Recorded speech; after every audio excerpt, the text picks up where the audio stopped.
It is 18 minutes after 11 p.m. Central African time. A beautiful one to you and yours. Welcome to African Diaries. Sheila Ndikumana with you, and we're about to get into our next conversation. So today we are speaking to Shaz the Beautician, a sociologist, a beautician, and a businesswoman with a keen eye for style and wellness. She's here to guide us through the hottest female grooming trends. And I promise you, if you're a gent, you want to stick around because maybe, just maybe, you might benefit from this too. We're also going to be looking at, if you will, it's not an a standardized science, but I honestly want to call it that because how women stay effortlessly beautiful is something we all need to learn. Listen, from the tiny bits of makeup and touch-ups and dress codes and fitness regimes, all these things coming together to make you look like that 10 out of 10 that you know you are.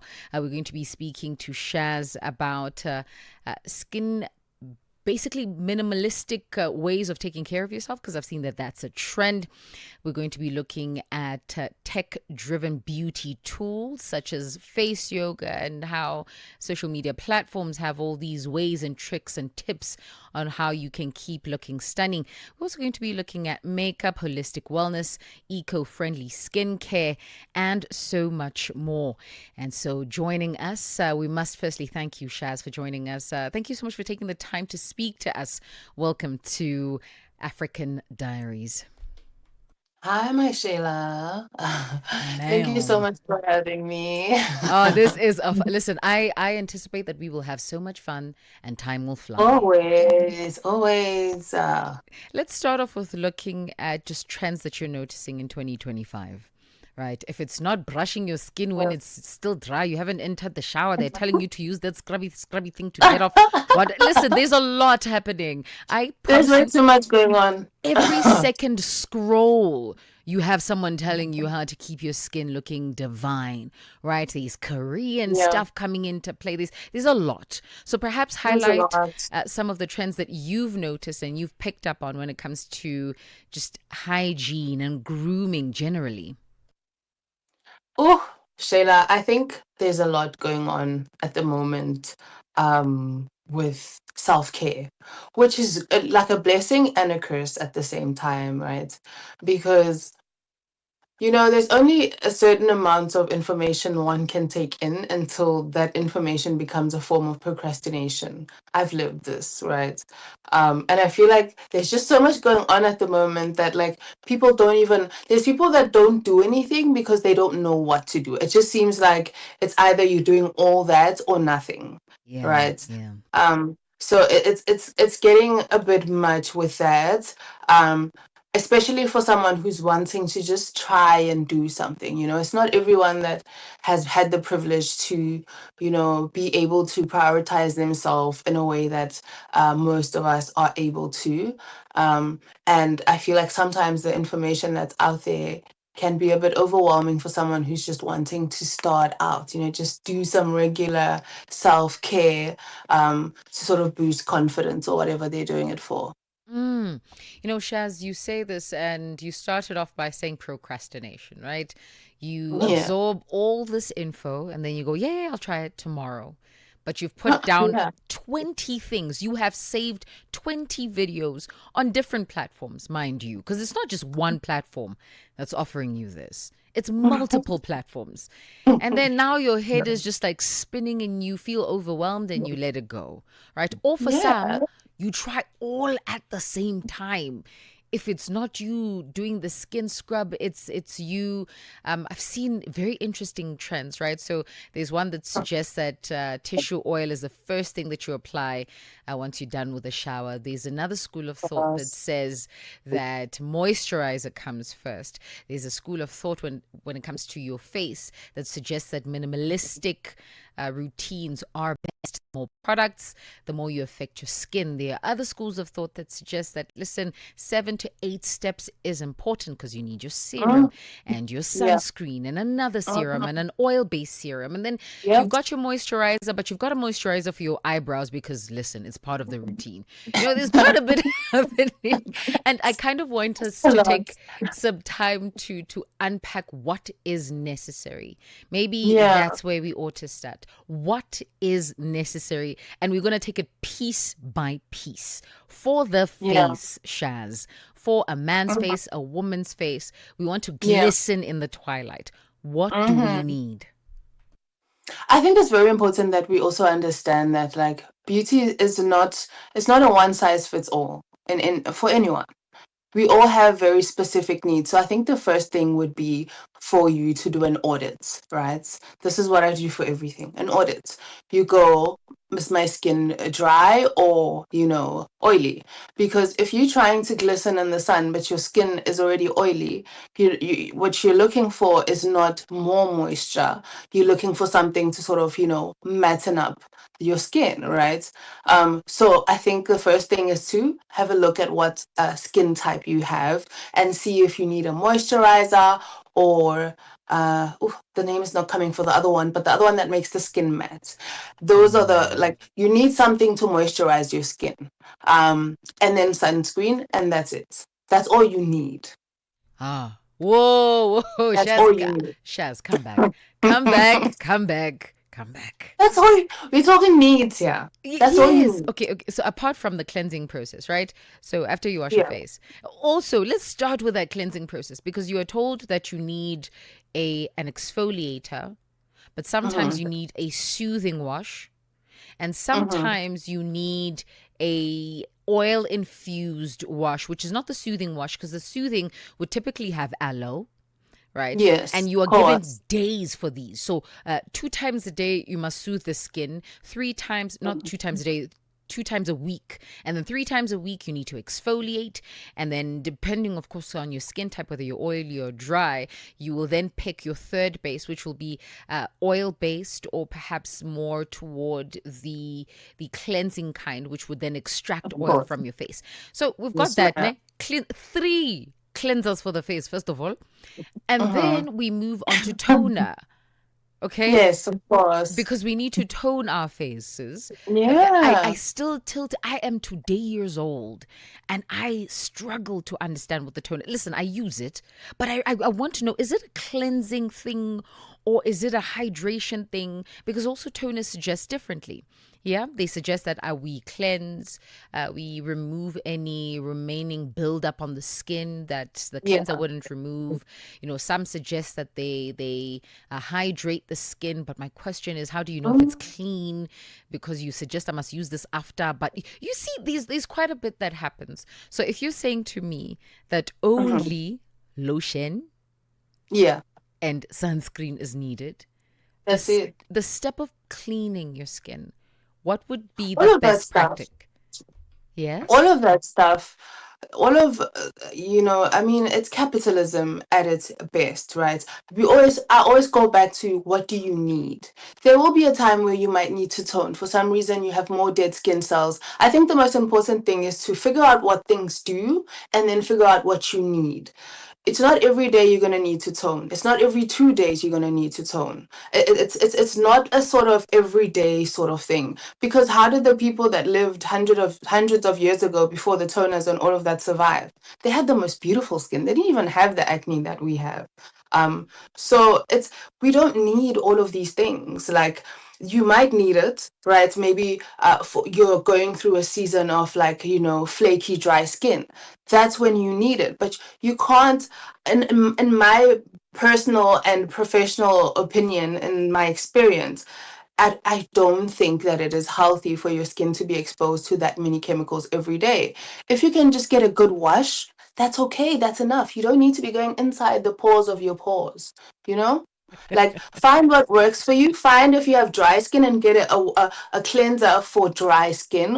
Or if you naturally have oily skin, it'll be very clear which one of the two. Some people skins are like hybrid depending on the season. Sometimes they're oily, sometimes they're not. But you should know this by now, right? You're an adult. You should know whether in winter your skin is dry or not. And then that's the cleanser you use.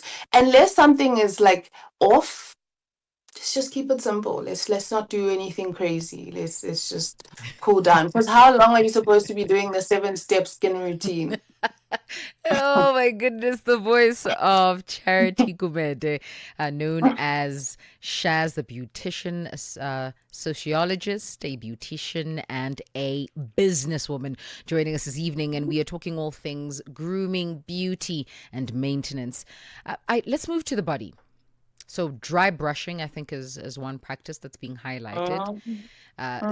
Second, that's being highlighted that I'm seeing a lot of is an oil-based, if you will, moisturizing process. So either it's tissue oil just before you cream your skin, or it's some kind of shea butter that you need to use. Another thing that's being highlighted as well is a twofold exfoliating process. So you dry brush, and then when you get in the shower, you do that young scrub and you make sure, right? And then the reality is that you're also being told that you use different soaps for different parts of the body as well, depending on whether you're male or female. And when you are looking at these lotions that you'd apply after, you would match scents so that the scent you're going to use as your perfume base would last longer. And the suggestion is anything that's vanilla based will hold the scent for long. What's your take? What do we need? What's the primary method to follow when it comes to cleansing and keeping the body smelling fresh? Hmm. Again, um, I think it's important for us to wash our bodies, right? Let's wash our bodies. Let's use soap. Um, I don't think we should be using soap in our private parts. The body is an incredibly, the reason human beings are able to create such incredible things is because the human body is an incredible system on its own, right? There's certain areas that are sacred and not for soaps and everything else. Um, so I don't think we should be, this is just my personal opinion, and I've spoken to other people who have medical knowledge to believe that we shouldn't be putting other things in our private parts. But for the skin, I also don't think we should be, I just feel like we should be more gentle on ourselves. Our bodies are gentle. We don't need all of those chemicals. You can wash, you can scrub if you feel like you need to scrub, but a dry scrub every day, really? How long does it take to regenerate dry skin cells? How long does it take? Like, I feel like maybe it could be like a, weekly self-care thing. Maybe Yeah. I'm gonna try that every day you are scrubbing your skin twice.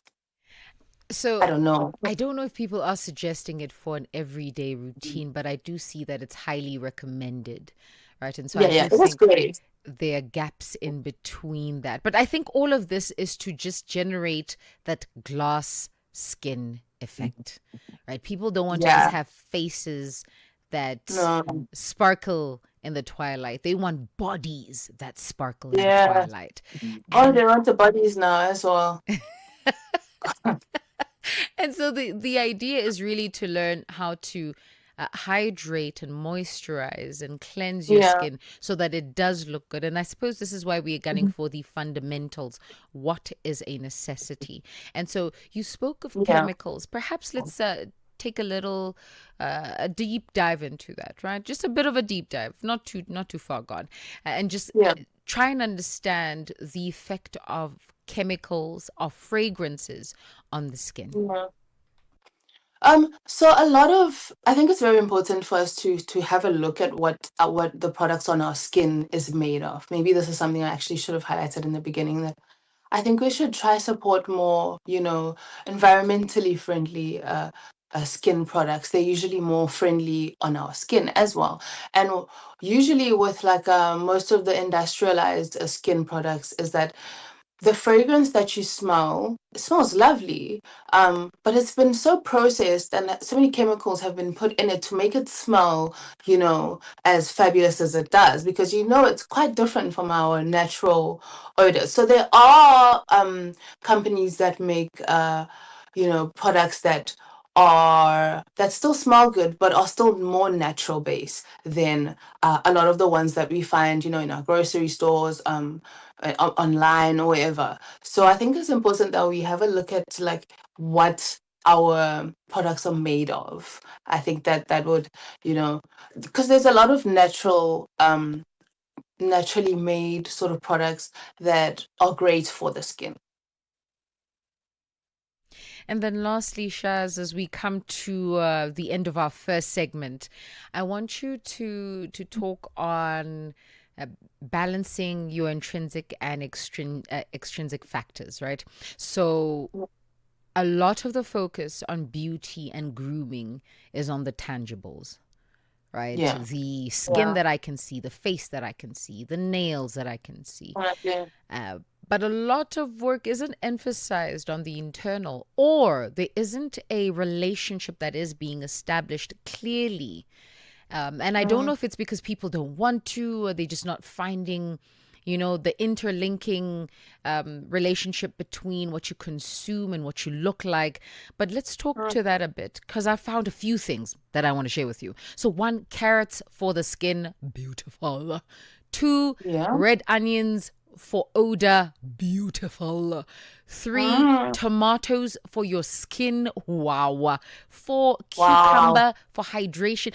So these are some of the things that I find that we don't really correlate with good looking skin. I mean, I've seen a lot Yeah. of content creators go that route and say, listen, this is my detoxing juice and this is my beautifying juice, but it doesn't Yeah. seem to be a practice in society. Maybe let's establish the marriage between what we eat and what we look like. You are what you eat is a real thing. It's so real. And I used to be that. I understand why people, it's a lot of hard work. Nutrition and fitness, it's a lot of hard work. It's not easy.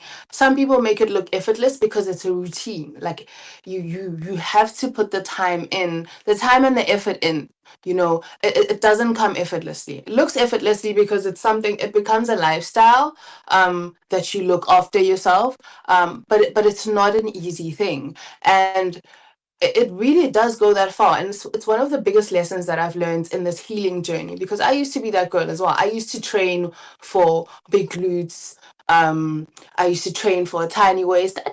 I did it for years, right? It was only now, after I've had this reaction where I had to be training to rebuild muscle for health and longevity, um, eat foods that are going to sort of restore my skin, restore my eyes. That is where I learned how much we are what we eat. Like, I have lived you are what you eat, to a point where the foods that are highly processed, that are actually bad for us because our body takes a toll when processing them.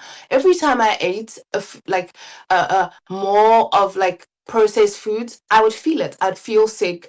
I'd feel low on energy. And because I was so sensitive to all of that in my healing journey, I was very aware of like when I ate something that made me feel a certain way. And one thing I can guarantee you, the super processed foods that we eat are affecting our bodies in a negative way.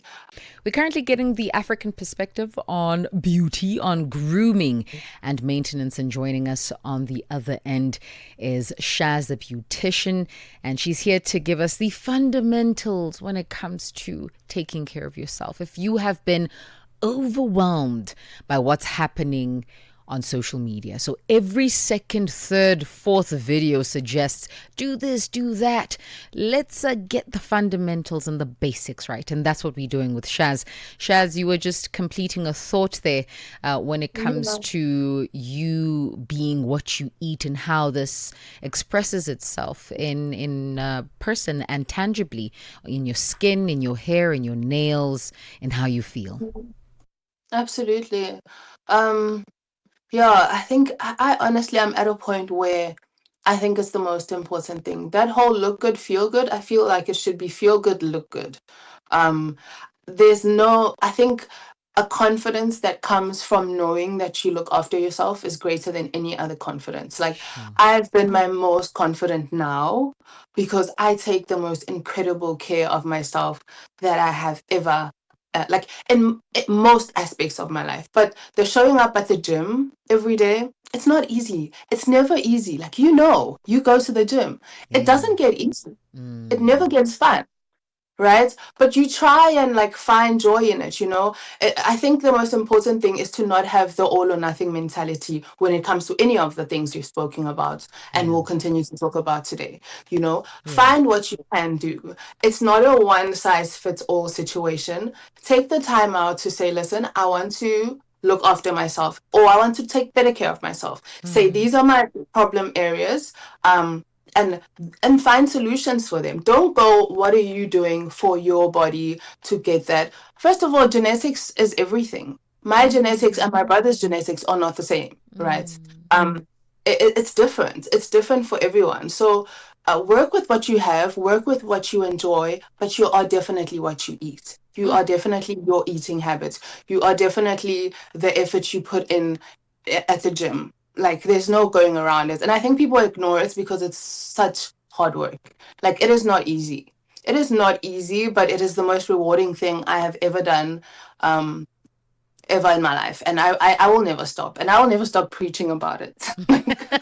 We can tell, ma'am. We can tell. Listen, it's time for us to get into our second segment of this conversation. The voice Yes, there of ma'am. Shaz the Beautician joining us, giving us tips and tricks and techniques as well as habits on how to glow up and stay glowing up. I think one thing that I will take with me is that the process is not an easy one. It may look easy on social media. Listen, your favorite content creator is putting out all these cutesy, footsie images and videos, and you think that the gym life is that cute, and you think that eating healthy is that nice, and you and your particular cup with all the water in the world there, whereas you don't even enjoy drinking water sometimes. It is a process, it is a journey, but it is worth the pursuit. We're going to take a quick breather. When we get back, we are quizzing Shaz. I mean, she is a beautician after all. She knows all things concerning beauty, and I'm excited to find out how much she knows that after this break.